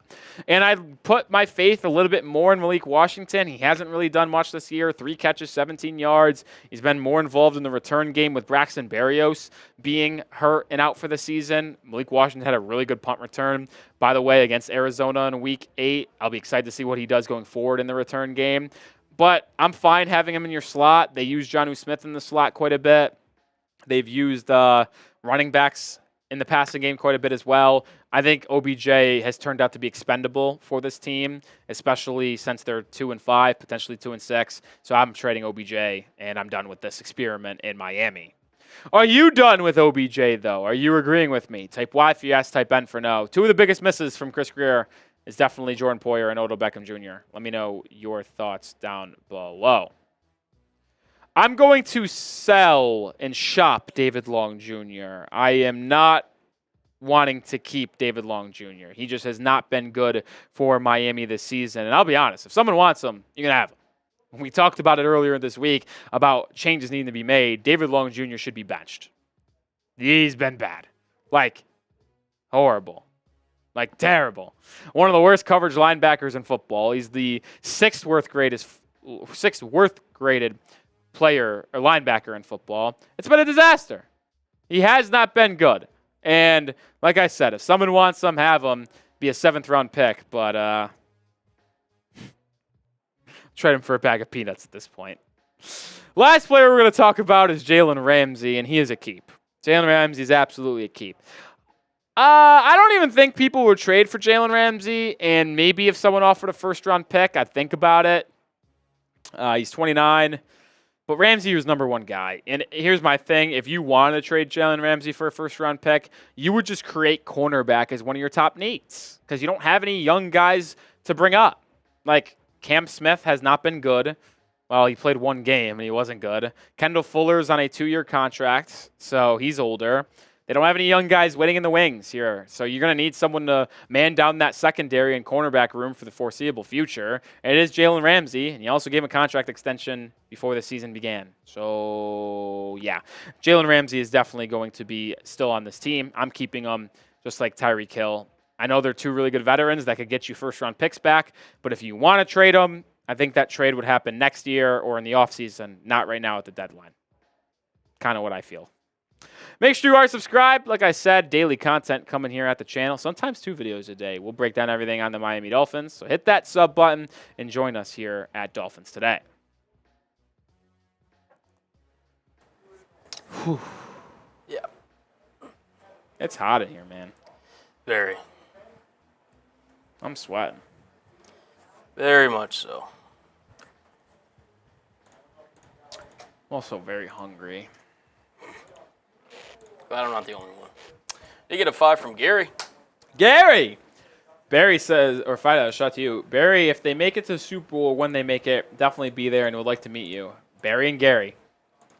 By the way, Barry, responded. He said he's got a 30-year-old bottle of whiskey, I think, waiting for that moment. So, Love that. Love that, Barry V. I love that. Gary and Barry sounds like a buddy cop. 30-year-old of Jameson. Waiting to be open just for that. Barry and Gary sounds like a nice little sitcom buddy cop movie. I get behind it. I can get behind it, too. All right, we are going to do one last segment. It is a mailbag. Are we looking at questions? I feel like we actually have a lot from earlier. So we got the one super. Let's see. We got probably 2 other than that. So 3 total. So if you want to get y'all's questions in. Yeah, if you want to get on the mailbag, hashtag Dolphins, or you could be like the legend that Gary Hall is and send in a super chat with a question there. Super chats skip the line and are at the top of the list. Normal hashtag Dolphins questions are at the mercy of that man right there. I think I am going to go grab my little snack real quick because I know we only have 1 segment left, but I need something to propel me forward here. A little hungry? Yeah. Okay. I need something to propel me forward. I just don't feel like I have the juice right now, and I want to bring the juice for the mailbag. Okay. So, Cullen, if you could get on screen as we wait for some questions to come through. Sure. Let me make sure that's all set up. Oh. All right. All right, appreciate you. All right, so we'll be right back. No worries, guys. I am going to pop up that super that just came in. Just give me 1 sec. Bang, bang. All right.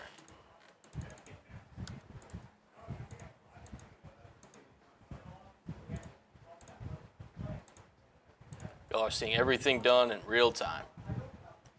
Take a drink. Well, I don't have a drink on me, but I'm sure Rolly will oblige and take one. Considering, Gary, you've been the MVP of the show by far. He also said go eat.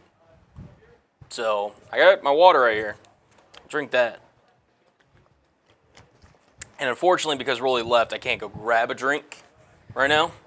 So obviously someone's got to man the fort here, but we got you, though. We got you. But yeah, you guys want to get in on the mailbag? Use hashtag Dolphins or Super Chat, like our guy JB did earlier. I believe it was JB. Yeah, it was JB. Like, JB's automatically going to get in. No doubt about it. We'll see if anybody else wants to get in. Every Noodle, seeing your question. I think Darren, that's how you pronounce that.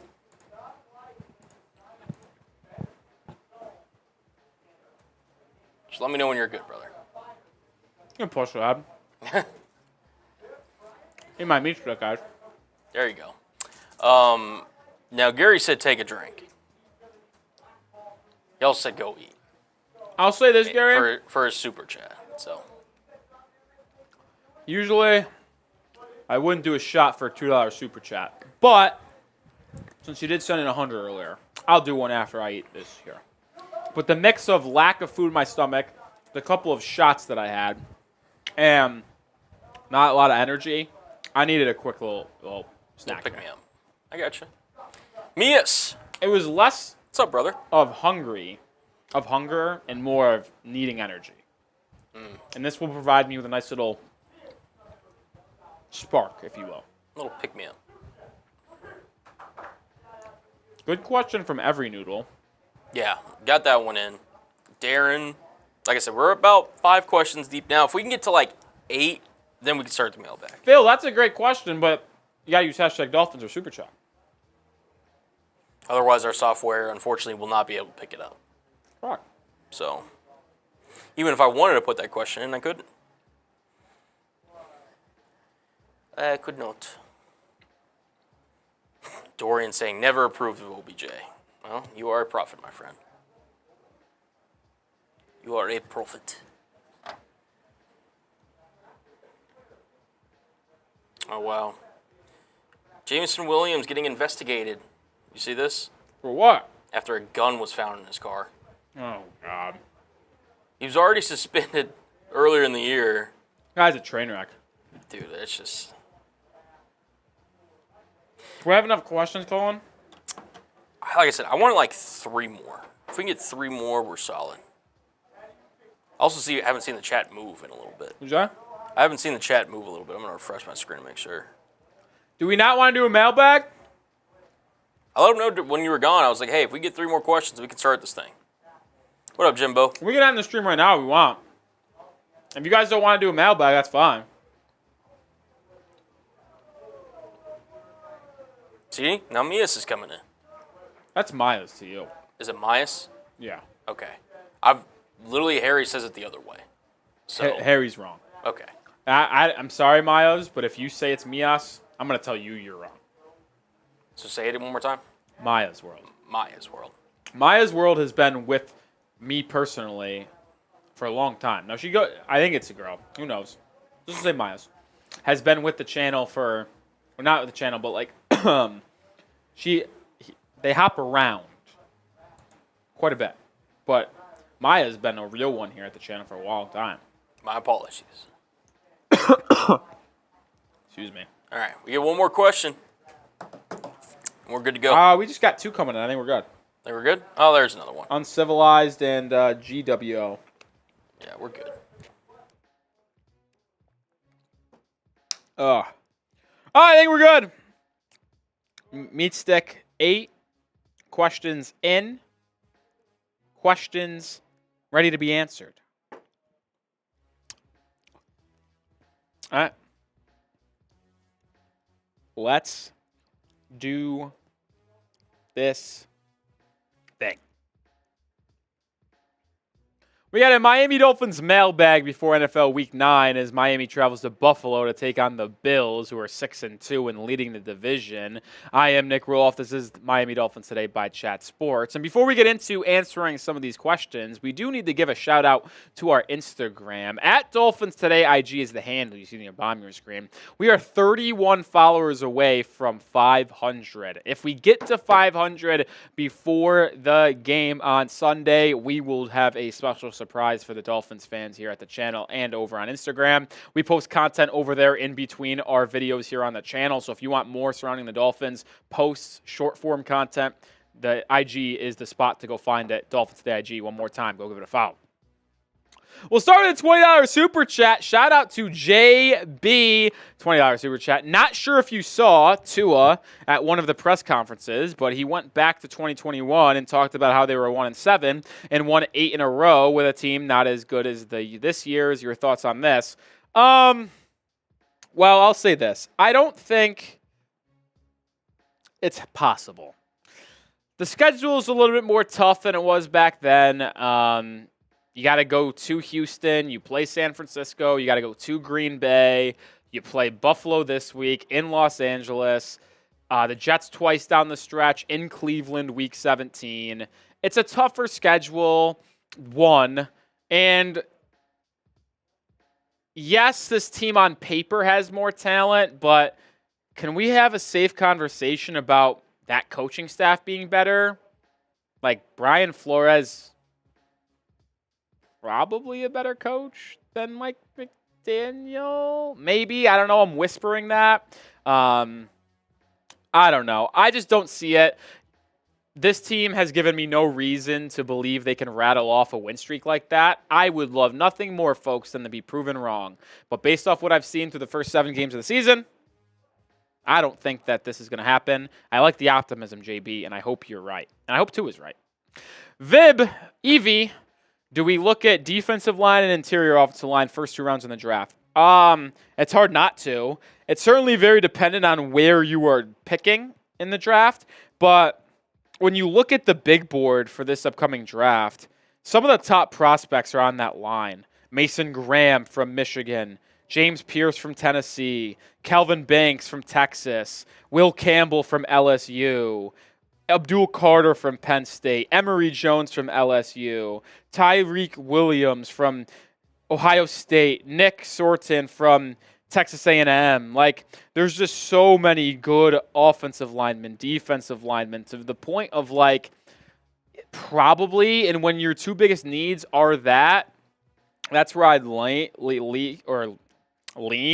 The 2 players that I want the most, at least to this point, would be either Kelvin Banks Jr. or Will Campbell. Both of them are offensive tackles currently. Kelvin Banks Jr.'s offensive tackle at Texas, and Will Campbell's the offensive tackle at LSU. And yes, we have Patrick Paul waiting in the wings at left tackle, the 2nd-round pick from 2024, and you already have Austin Jackson at right tackle, but scouts have raved about the ability to play Will Campbell at any position on the offensive line, and Kelvin Banks projecting him to move inside. So those 2 guys, if the Dolphins were picking like between 8 and 12, I think that's their wheelhouse of when they might go. I would take both of them, and you can play, or take one of them and plug them in at left guard or right guard, whatever one you choose, and then maybe look for a defensive lineman in the 2nd round, potentially, if you have a high pick there. So yes, the answer is likely to take a trenchman on either side of the football in the first 2 rounds. I know some people might say Cam Ward, Jadir Sanders.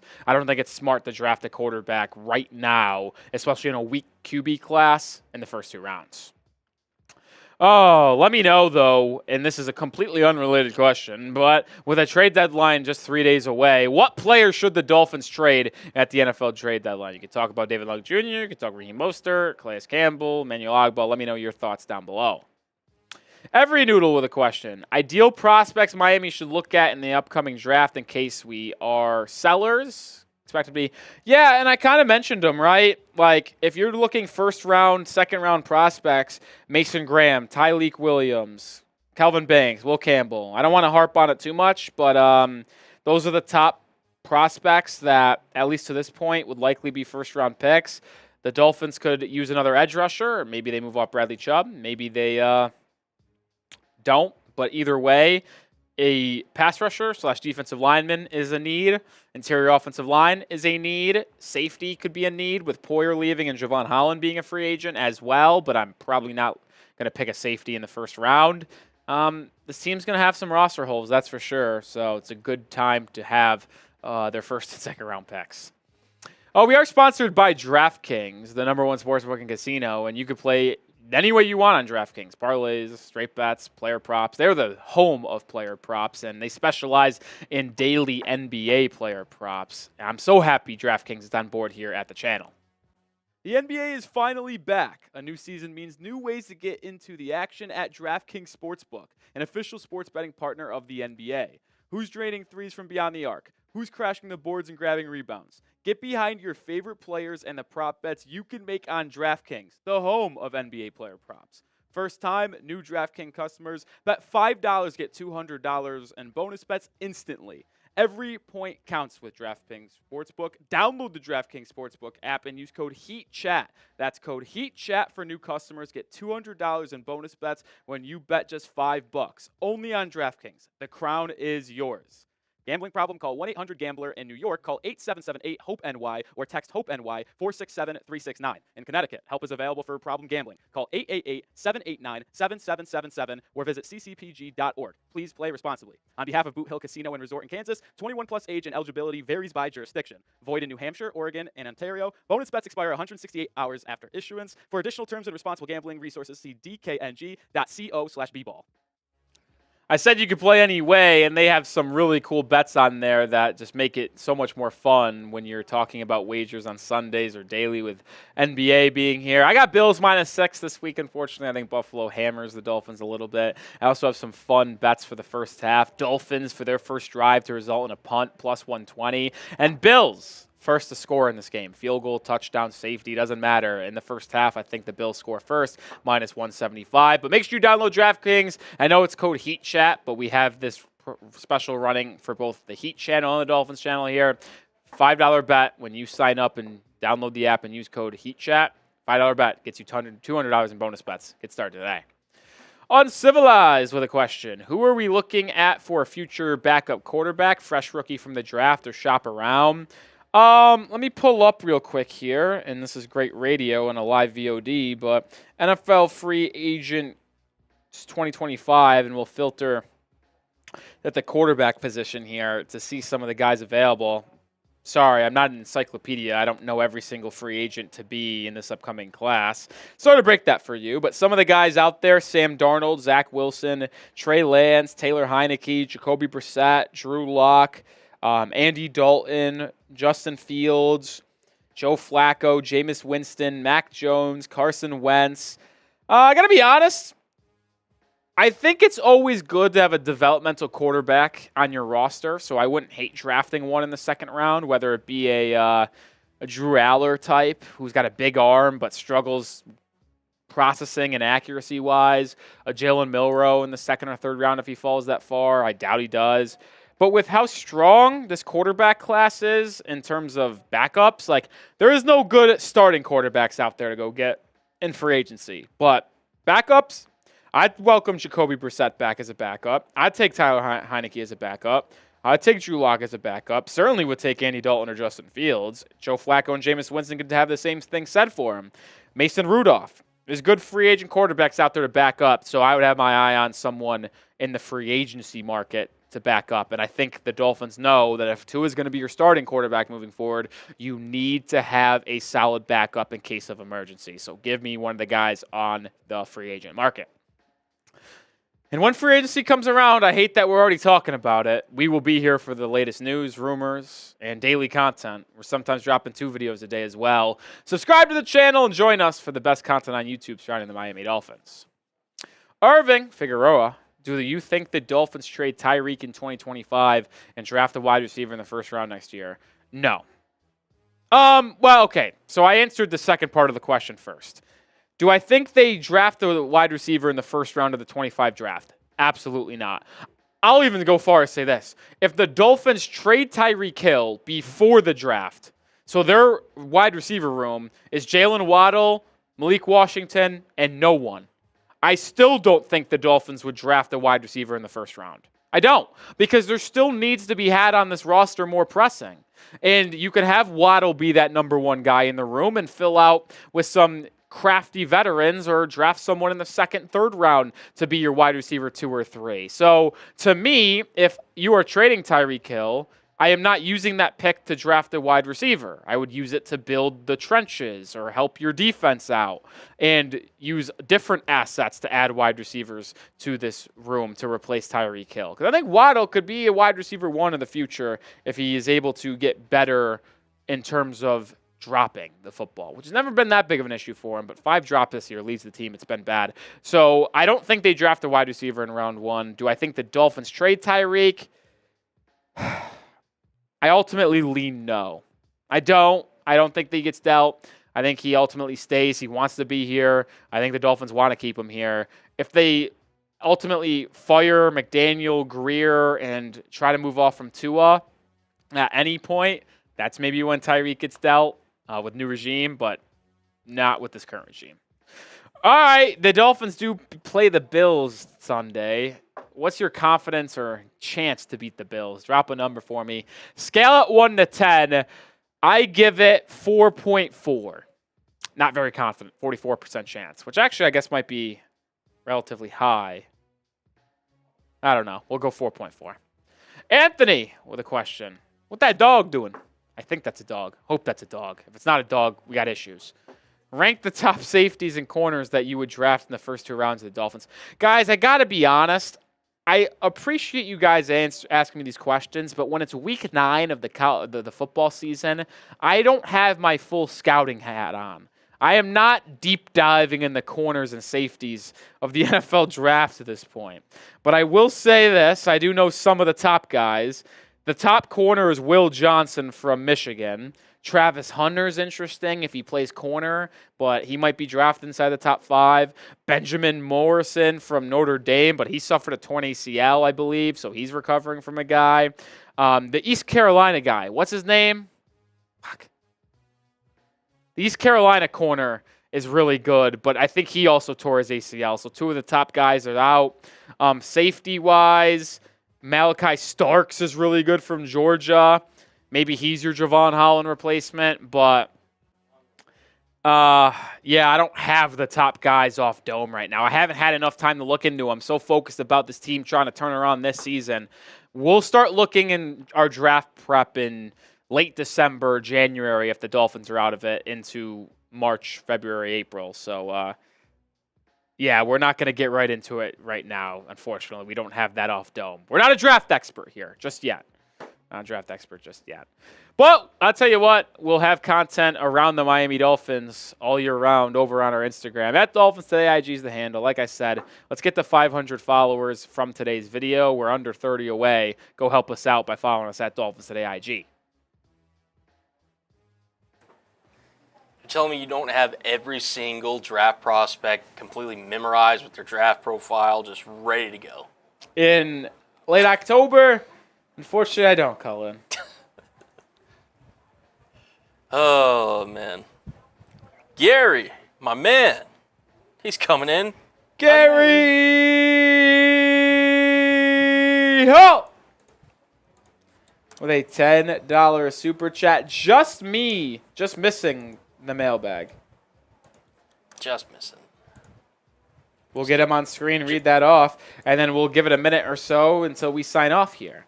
Gary says, Fin Nation, keep the fins high. This channel is awesome. Appreciate that. Brought my wife closer to the Dolphins and not just buying me merch. Love that. Let's go, Gary Hall. Shout out to Gary Hall. Shout out to his wife. Let me make sure I get the name correct here. I believe it's like Lindy. No, thank you, Phil. Jimbo says we have receivers. They also just...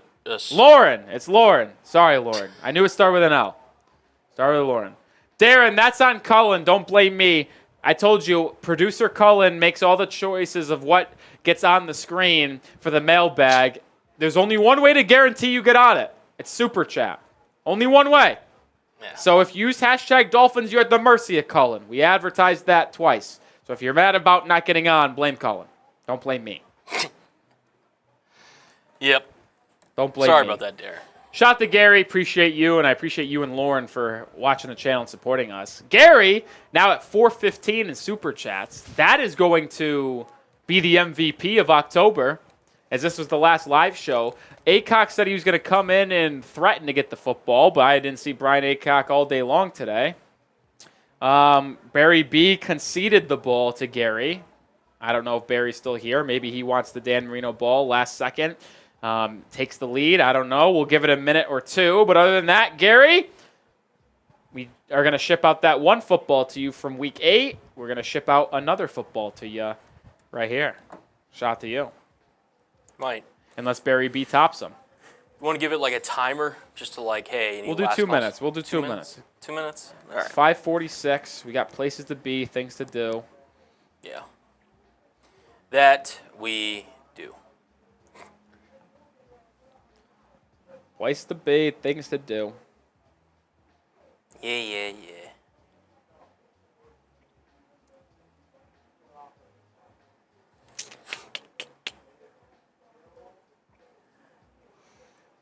Peace out, Luke.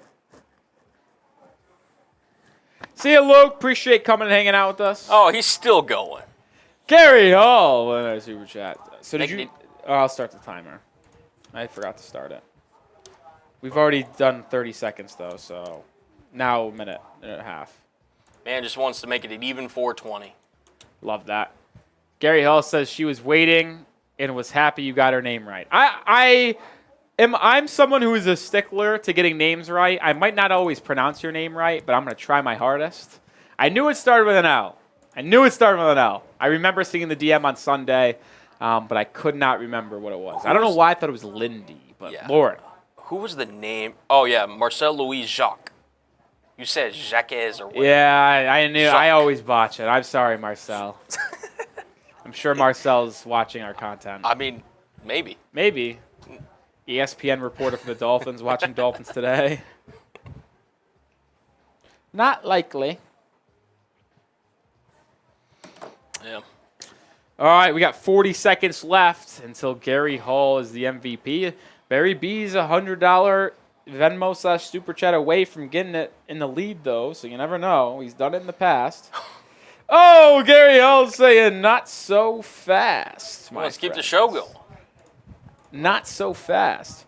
We got another 30 seconds. It looks like it's going to be all Gary Hall. Up to 430. She loved the 420. Ooh. Oh, 420. Yeah, he meant to. Barry just said that he'll give the ball to him if someone tops Gary. So, like, he would combine Gary and Barry into one.